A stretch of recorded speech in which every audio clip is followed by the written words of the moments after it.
Hey, welcome to Craft Central Designs. My name is Dwynn. I have a quick one for you today. 2 easy, quick DIY coastal decor pieces. Do you recognize this napkin holder? I made it from Shore Living galvanized shells in a previous video.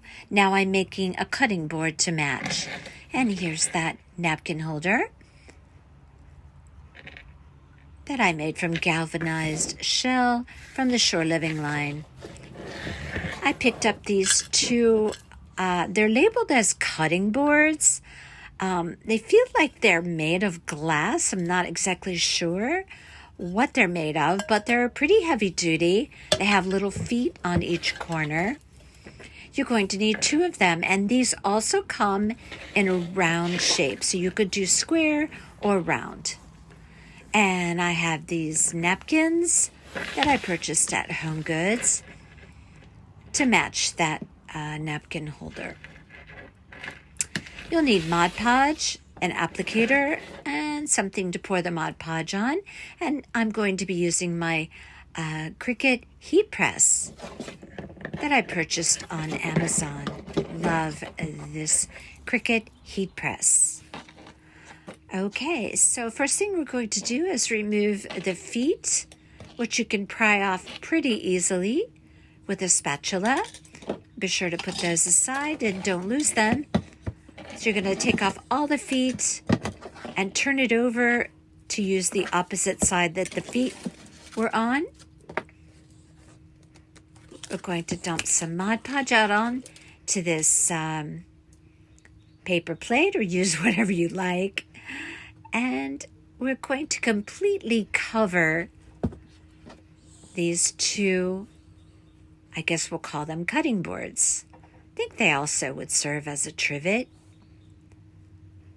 Anyway, you're going to put a really nice layer, a generous layer of Mod Podge all over these cutting boards from edge to edge.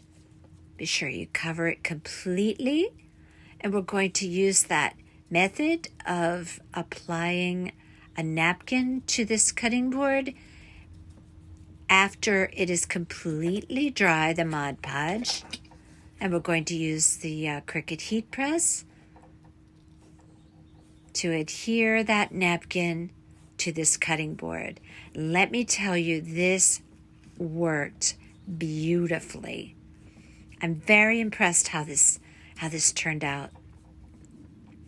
So you can see there, I'm making sure I have a very nice coating of Mod Podge on the cutting boards. Now they're completely dry. You can see that glossy sheen on there. Now you're going to apply the napkin, but you are going to apply it face down. You see that I took off the bottom layer of that napkin. You only want the top layer. Now I'm going to place my napkin on that side of the cutting board that has the Mod Podge. I'm making sure, because I have a pattern on that napkin, to have it nice and straight on that cutting board. And now I'm going to use my Cricut heat press and go over the entire piece, edge to edge, corner to corner, and throughout. And when I'm doing this, what I'm actually doing is reactivating the Mod Podge so that that napkin adheres so beautifully on this cutting board.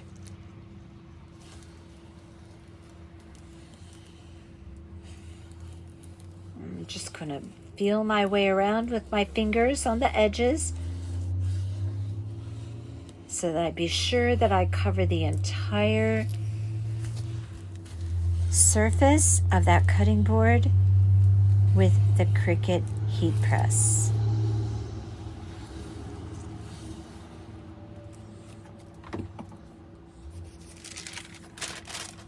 Remove the parchment paper.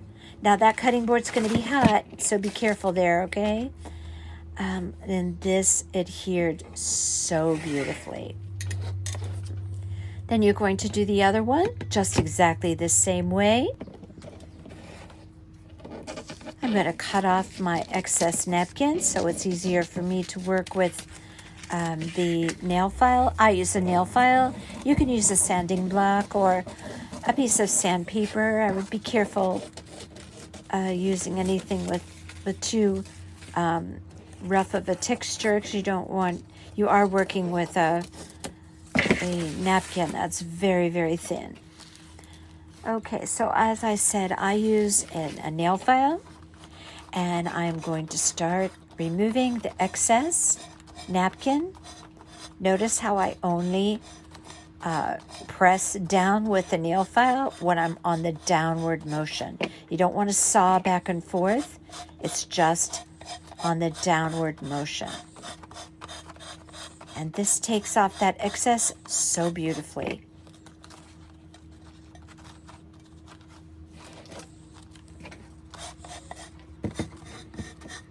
I'm just going to go around the entire cutting board on this one as well as the other one.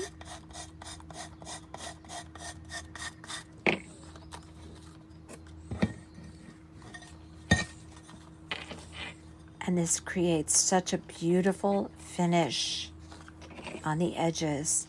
This looks so pretty through that, I guess, I don't know, is it glass? I'm not really sure.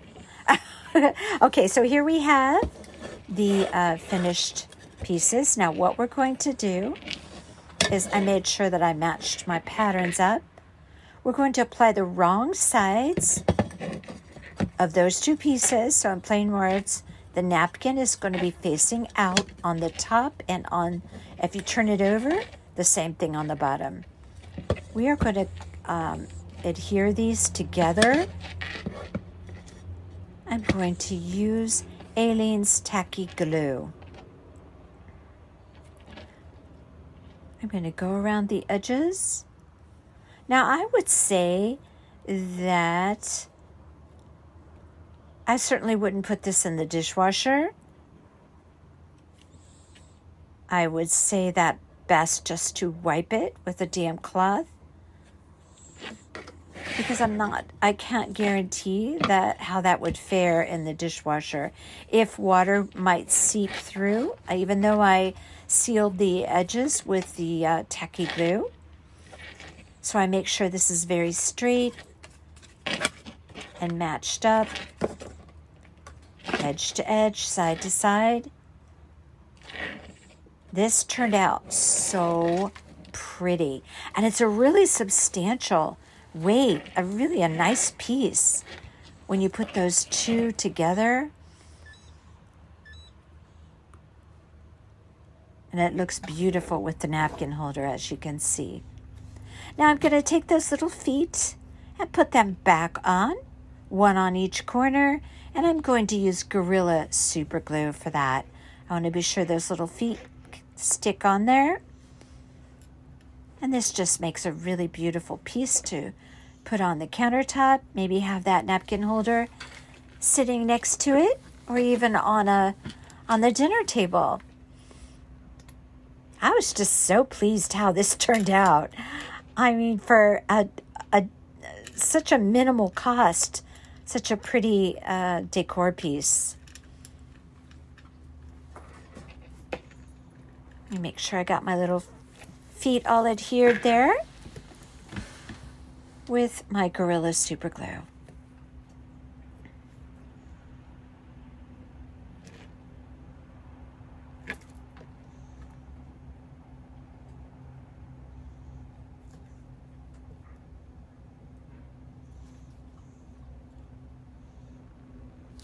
If you're new to my channel, I hope you will consider subscribing. And here we have those fish. Now, I brought these fish up in a previous video. I kind of flashed them and asked you, what did you think I was going to do with them? They were actually kind of an ivory color when I purchased them. Perhaps you've seen them when the Shore Living line first came out. I have two different ones. They actually light up. There's a switch on the bottom. And what I decided to do was paint them. And I used a color that I will put in the description box. One of them is a little darker. The other one's a little lighter. I just added a little white to that paint just to create a little bit different shade on the other one. Now I'm going to use a white wax because what I want to do is accentuate those little lines of that fish in the fins and the scales. And I just put my white wax on there with a big brush that I love to use for any time I apply wax. Now I just do 1/2 of the fish at a time. And I'm going to take a paper towel, but you could use a nice soft cloth, and I'm going to wipe off the excess because really what I want to do is just have that white wax settle down in the grooves on that fish. So that would be the scales and on the fins. It also will leave a little bit of a white residue on there, which I like as well.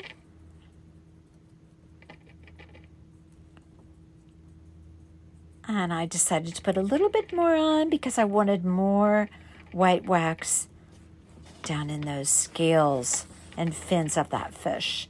So I just take my paper towel and blot off a lot of the excess wax. And I really like the way this turned out. These fish are really cute on a shelf or on a tiered tray. Just a nice little addition to anyone's coastal decor. I have mine in the kitchen. Now I take the white wax to the other one. This one doesn't have as many grooves as the first one. Mostly just on the fins. And I do the same thing. I just apply the white wax. I believe this is folk art white wax. Waverly has a nice white wax as well, but I wasn't able to find any at the moment. So I picked up some folk art white wax, which suffices very well. And I just blot the excess to create the look that I am going for. And I really like what the white wax did to these fish. And I think those fish really needed to be painted. They're so much prettier a color.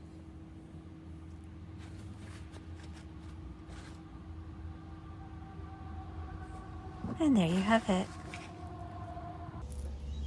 And you can see here how it looks with the white wax in the lines of that fish.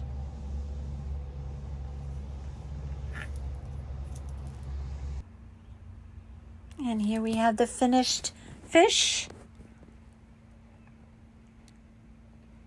I love them.